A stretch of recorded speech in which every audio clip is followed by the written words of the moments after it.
प्रस्तुत है कबीर की साखी। यह साखी आईसीएसई बोर्ड के पाठ्यक्रम साहित्य सागर के पदभाग से ली गई है।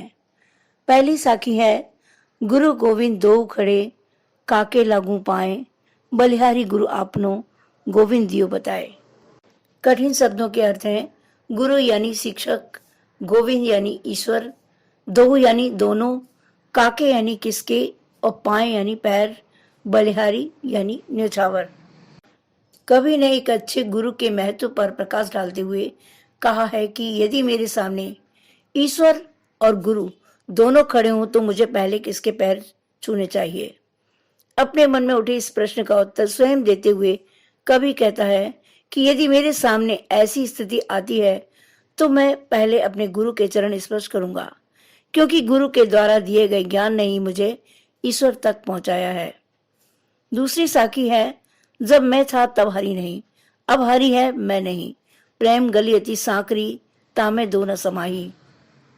कठिन शब्दों के अर्थ हैं, मैं यानी अहंकार, गली यानी कम चौड़ा रास्ता, सांकरी यानी तंग, तामे यानी उसमें, समाही यानी समाना। कवि ने इस साखी में यह समझाने का प्रयास किया है कि ईश्वर की प्राप्ति इतनी सहज नहीं होती। ईश्वर प्राप्ति के मार्ग में सबसे बड़ी बाधा मानव का अहंकार होता है, घमंड होता है। मानव मन में अहंकार और ईश्वर एक साथ नहीं समा सकते। जब तक कवि के अंदर अहंकार का भाव था तब तक वह उस ईश्वर को पाने के लिए भटकता रहा, किंतु मुझे उसके दर्शन नहीं हुए। पर अब मुझे उस ईश्वर की प्राप्ति हो गई है। यही कारण है कि उसके अंदर का अहंकार समाप्त हो चुका है। कवि आगे कहता है कि ईश्वर को प्राप्त करने का रास्ता बहुत तंग यानी सकरा है। उसमें दो चीजें एक साथ नहीं समा सकती, या तो अहंकार रह सकता है या ईश्वर। तीसरी साखी है, काकर पाथर जोड़ के मस्जिद लई बनाए, ताचड़े मुल्ला बाग दे क्या बहरा हुआ खुदाए। कठिन शब्दों के अर्थ हैं, काकर यानी कंकड़, पाथर यानी पत्थर, जोड़ी यानी जोड़कर, मस्जिद यानी मुसलमानों की नमाज पढ़ने का स्थान, मुल्ला यानी मौलाना कुरान सिखाने वाला, बाग यानी अजान, बहरा यानी बहरा बधिर, खुदा यानी खुदा अल्लाह ईश्वर।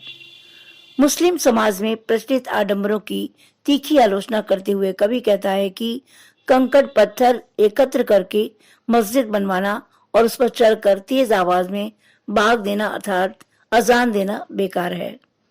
क्योंकि ईश्वर सर्वव्यापक है, सभी जगह विद्वान है, उसे सब कुछ सुनाई देता है।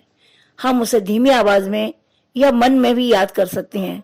वह बहरा नहीं है, वह ऊंचा नहीं सुनता, जिसके लिए मस्जिद पर चढ़ने की आवश्यकता नहीं है। चौथी साखी है, पाहन पूजे हर मिले, मैं पूछू पहाड़, ताते ये चाकी बली, पीस खाए संसार। कठिन शब्दों के अर्थ हैं, पाहन यानी पत्थर, पूजे यानी पूजा करना, पहाड़ यानी पहाड़, ताते यानी उससे तो, चाकी यानी चक्की, आटा पीसने की मशीन, भली यानी बेहतर अच्छी। हिंदू समाज में व्याप्त मूर्ति पूजा जैसी कुरीतियों का कबीर ने जमकर विरोध किया है। उनका मानना है कि केवल पत्थर की पूजा करने से ईश्वर को पाना संभव नहीं है। यदि ऐसा होता तो मैं पत्थर क्या पहाड़ की पूजा करता। कवि कहता है कि पत्थर की मूर्ति पूजने से तो अच्छा है पत्थर की बनी चक्की की पूजा की जाए, क्योंकि वह चक्की अनाज पीसकर हमारे पेट भरने जैसा उपकारी कार्य करती है, हमारी भूख को शांत करती है, जबकि पत्थर की मूर्ति से कोई लाभ नहीं होता। पांचवी साखी है, सात समंत की मसी करो, लेखन सब बन रहा है, सब धरती कागज करो, हर गुण लिखा न चाहे। कठिन शब्दों के अर्थ हैं, समंद यानी समुद्र, मसी यानी स्याही, लेखन यानी कलम, बन रहा यानी वन जंगल, कागज यानी कागज, हरिगुण यानी ईश्वर की महिमा।